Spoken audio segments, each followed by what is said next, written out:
Thank you, Chairman Carper, Ranking Member Capito, and members of the committee for holding today's hearing. I'm grateful to provide some testimony. I'm also grateful that I'm running ahead of both of my colleagues, Senator Brown and Senator Vance, because of my chairmanship of the Aging Committee, which is we're starting a hearing rather soon, so I appreciate their indulgence.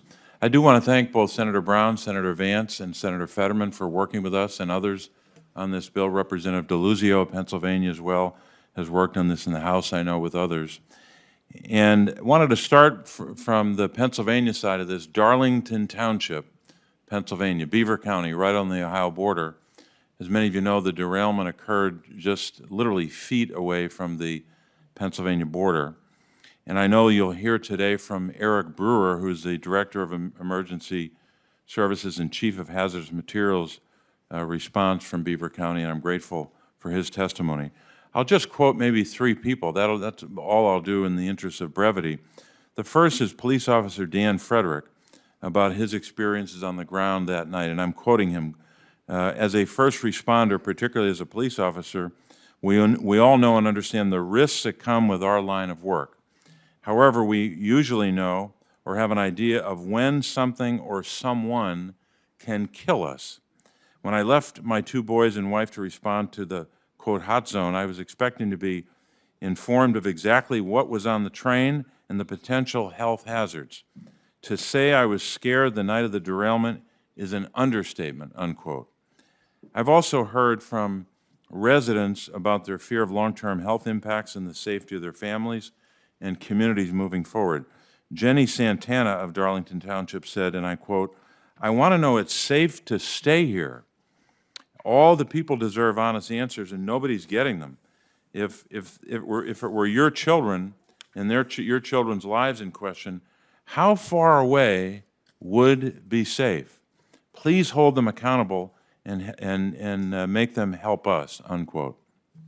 Farmers in the region, I've heard, and I know my colleagues have heard the same, are concerned as well. They want help from the Department of Agriculture. They want certainty that their crops and their livestock are safe and free from contamination, and that the food supply and their livelihoods are safe.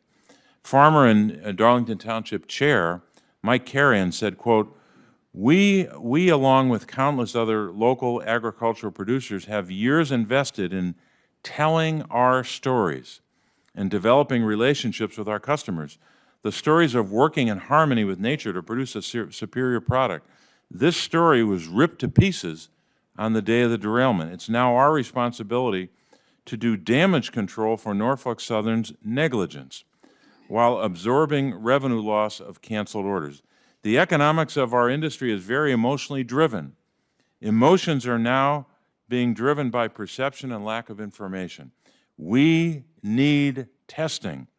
We need factual information. We needed this yesterday, and we're still not seeing that response, unquote. So these residents are scared, particularly the potential exposure that could lead to health impacts for themselves and their families for years.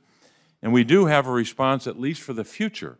We have a lot of work to do in the near term, but the future has to be about passing the Railway Safety Act that Senator Brown, Senator Vance, Senator Fetterman, and I and others are leading. It's bipartisan. That never happens around here on big bills, or rarely, I should say. It'd be a good start by Norfolk Southern to tell us today, in addition to what more they're going to do for the people of Ohio and Pennsylvania, tell us today that they support the bill. That would help. If a major rail company said, we support these reforms and will help you pass this bill. So that's what I think the people of both states deserve. And Mr. Chairman, thank you for this time, and I'm grateful to be first in line. Thanks very much. Thank you very, very much, Senator Casey.